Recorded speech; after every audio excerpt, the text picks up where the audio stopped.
Hello, book review today. Pretty excited, just finished this book today. Tools of Titans, Tim Ferris.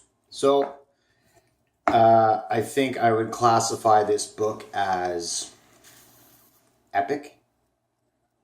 I think that'd be a good term.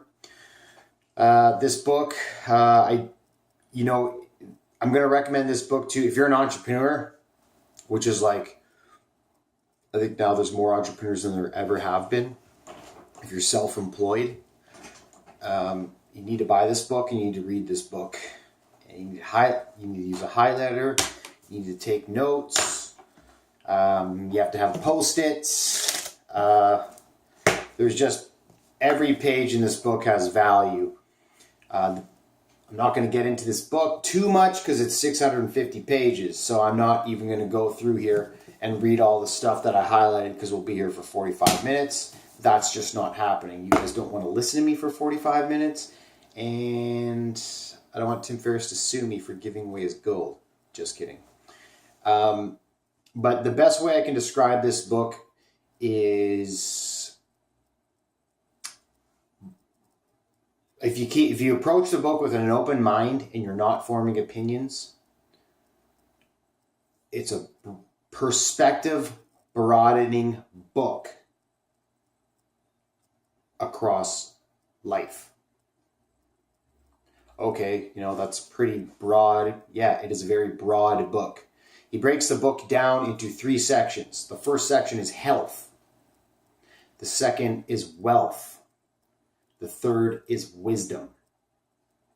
So this is basically a collection of all the interviews Tim's done for the last, I think, 2 years, he says, on his podcast. He's done about 200 interviews. So this is basically like the Cole's notes of each of the interviews. He takes out the gold nuggets and puts them in here. It's just amazing. One thing that I really, really admire Tim for, and I agree with some of the guys in here say this, you just throw it on the line. You put your heart into it. When it comes to musicians, anyone, whether I like their music or not, if they're killing it, putting on a performance, mad respect. That's just amazing. So, to an example, I won't go on too much of a tangent, but Alice Cooper, I don't really like Alice Cooper, right? I'm not into the satanic, evil type whole thing, okay? I'm very opposite of that, but the guy's been playing music for 40 years. He's a legend, and he's still killing it, okay? Jack White, unreal, just kills his performance. Moving back to Tools of Titans. Tim Ferriss, also, there's 2 sections in here that I found very notable. One was for me, where he goes this one section and he's like, it's basically like these billionaires and super successful people are just people. They're not some esoteric thing, and everyone goes through the same struggles or similar struggles. Okay, the principles are all the same, and it's emotional struggles along your journey. Everyone's on an emotional struggle, right? It's how you battle through it. So there's one section, Tim Ferriss is he's like, I cried every day, I cried watching the movie Rudy. Yeah, I freaking cried when I was 16 watching that movie. But stuff like that, he just I just purposely procrastinated when I had huge meetings and I just didn't care. And stuff like that. Stuff that's kind of like, what's the term? Self-defeating thoughts. Self-defeating words or self-defeating actions. Okay, so yeah, so it was cool that he threw that out there. Really shows it, and what he's trying to do and how I perceive is yeah, you can reach this level of success, but you're gonna go through the emotional journey. That's just part of the journey. So yeah. So if you're having an off day, that's good. That's good. Now, the second thing is there is a section at the end of the book on suicide. Yeah, that was a different spin, and there's about 6 pages on suicide. And I found it really, really interesting what he had to say. And Tim Ferriss actually was contemplating suicide. He had 6 different action plans on how to commit suicide for him, and he's got some interesting views about how you commit suicide. It's not just, you're not just hurting yourself. The collateral damage you leave hurting people around you, stuff like that. I learned, so that's that. That's just one section out of this 650-page book. It's 5 pages, right? There's an insane amount of stuff in here. And the cool thing I like, it's everyone has different perspectives, and it's not just about money, right? A lot of this is the cool thing, is the martial arts of money. I'm studying pattern recognition over the years, and we go, what's this person doing? Oh, this matches with this and that, but I think this, and here's my philosophy. And you start puzzling all these patterns together to make your philosophy, make your own matrix and navigate the world, right? Just try to live your life the best way that you want to live it. It's your life. But I got tons of value at the beginning of the book, especially on the health side of things. They definitely classify myself in the upper echelon of health, for sure. But I learned subconscious. I'm not too big on labels in health. When people say, what kind of diet you on? It's like labels. I don't like labels when, paleo, ketosis, like ketogenic, Atkins. Like, I don't like labels, okay? Because I understand health, like in terms of food and caloric intake. I look at it as math, as variables. Okay, so it's different, protein, carbohydrates, and fat. Different types of fat. You get protein from different sources, and you get carbohydrates from a bunch of different things. So those are all, if you've ever done math or physics or whatever, or science, you just write math, and energy you put into your body is calories. That's a caloric intake. It's a form of energy. Me moving my hands is kinetic energy. So all this stuff can be math and written out. So that's how I look at health and fitness, or health in terms of food.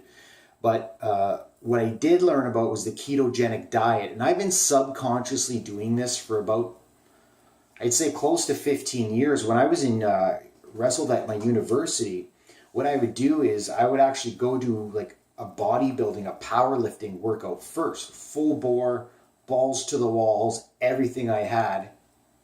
And then I would go to university wrestling practice, and my team didn't suck. We had a really, really good team. So people are like, oh, you're going to be dead by the time you go to wrestling. It's like, yeah, I know that. But if I'm dead by the time I'm going to wrestling practice during tournaments, and my end goal is MMA, professional fighting, when I go to compete, what someone is going to have to put me through physically for me to mentally break is a lot. It's more than most people. And I know in a fight, in a wrestling match, in a jiu-jitsu match, a Muay Thai fight, professional MMA, it comes down to mental. Nobody knows exactly what's going to happen in a fight, and that's why it's exciting, right? I could say this and boom, get punched out in the first 10 seconds, and the guy hits me right here. My jaw goes boom, blocks the oxygen to my brain, and I'm knocked out for 15, 20 seconds, hopefully not longer. So nobody knows. But at the end of the day, that's fear speaking. I don't think like that. So you think for, again, fighting comes down to math. So the mind, control the mind, you take care of the rest of the stuff. So it was good to see in this book about the ketogenic diet. Now that I have the science behind it. Sorry, let me back up. Let me pause. So I did the powerlifting workout before wrestling practice. So I have no glycogen energy, like I'm just done. And then I'm going to wrestling practice using my fat energy as my primary resource to wrestle dudes and learn hand-to-hand combat, right? That was tough. And especially for me, I was an extra medium guy. I wasn't a small guy, but I wasn't the biggest guy. So I'd always have to go with the biggest guys. And I just walked on the wrestling team. So a lot of people, they've been wrestling their whole lives, right? And I'm going with bigger guys. So that was great for mixed martial arts. I did that for 2 years. And my primary goal is not to win a university medal. My primary goal is to develop takedown defense. And what happened is I ended up learning, coming up with my style, a Greco-Roman style, which was pretty good. It gave me a strong defense for mixed martial arts, and upon there I can build the rest of the foundations of martial arts. So moving forward, this book about the ketogenic diet, amazing. Now that I have the science behind what I was doing and why I'm doing it, I didn't really know why I was doing a lot of things. I didn't have the science. I just knew it was good for me. And now with the science, and it's a huge thing people are doing, I'm a big advocate on the ketogenic diet. If you're going to lose weight, you got health issues, like this is what you need to check out. And yeah, it was amazing. So the first section of the book actually took me the longest to get through, because there's another section there on gymnastics training and calisthenics and stuff, and that's the stuff I've been interested in the last 5 years, because lifting heavy weights and stuff and getting bulky and bigger, like that's perception. I think that's vanity. It's not practical for me. For me, I don't want to be bigger. I just want to be like ninja strength. Bruce Lee, do a flagpole, hold myself there confidently. I've done flagpoles before, but I want to be able to hold myself there, 20 seconds, move my legs up and down. Like that's scary, man. Like that's legit. So Tools of Titans, amazing book. You know what? I don't actually know who to recommend this for other than entrepreneurs. I mean, to be honest, I think everyone should read this book. But if you try classifying this in one thing I've noticed is the world and the way writing is going and the way the economy, everyone's like one thing and focus on one thing. And it's like, no, I don't want to write about one thing. I don't want to do one thing. Like, I don't care that I'm going to build 1 million subscribers and that's how I make money. I want a broad perspective. I don't care to be an expert in one thing. I want to be a generalist, because that way, in my view, that I can obtain the broad amount of knowledge and I can dive into the details where I want to go. So this book was just across the board great. You got billionaires, you got like health people, you've got doctors, you name it, artists, movie producers. It's like, so when you get to hear and to be successful in any of those industries, someone has a unique story and a unique path. So it's very interesting to see across different industries of how people are successful and how they rose to the top or how they do things. I really like, I don't remember his name. It's the jiu-jitsu expert out of New York. He's the person they made the movie Searching for Bobby Fischer about. He's at Marcelo Garcia's jiu-jitsu school he runs. And I just like that guy's philosophy. He doesn't do interviews. He doesn't do this and that. And it kind of reminded me of myself a little bit, feeling a little bit like Ronin or the lone entrepreneur, the lone wolf in a way. But it was really cool to see that, hey, you know what? The path that I'm doing, the path that I'm taking, there's other people doing this. So it's kind of cool to connect and just kind of know. I use this book. I want to thank Tim a lot for writing this book, because this book allowed me to actually really secure the confidence in my basement of my foundation to know what I'm doing is right for me.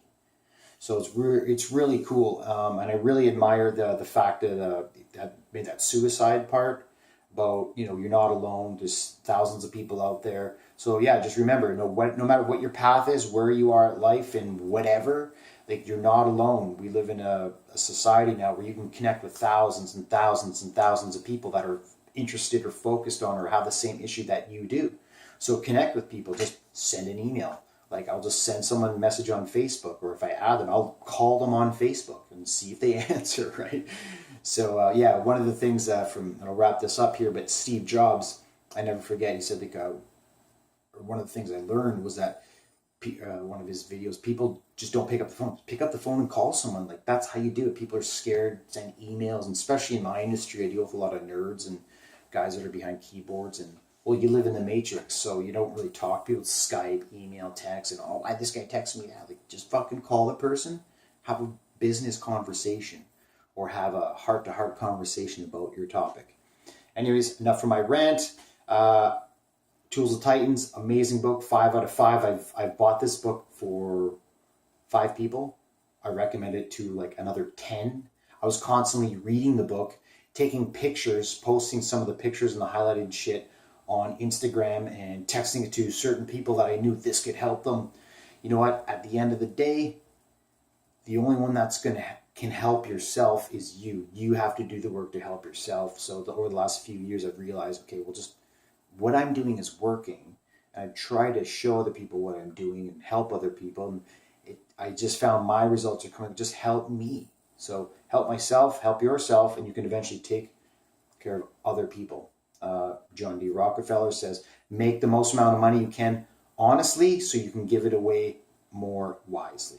Hope you enjoyed this book review. You definitely buy this book, Tools of Titans. Like Tools of Titans, come on. How does it not get you pumped? Tools of Titans, really? So if you ever hear that saying, if I can see further, it's because I stand on the shoulders of giants. I actually have that on my website, talent-media.com. Talent-media.com. And that's my philosophy, man. So this book definitely puts you on the shoulders of modern giants. So if you study ancient giants, historical giants, and modern giants, man, you got a lot of knowledge. And if you find your path and your way, like, you're good to go. And now it's just action mode. So take care. Hope you enjoyed this book review. Leave some comments. Let me know what you thought about this. Subscribe to my YouTube channel. I'd really like to know other people's perspectives on reading this book and where they come from and what they're into and where they are in the money matrix world. It'd be just very interesting to see. Anyways, thanks a lot, Tim, for writing this book. Take care. Peace.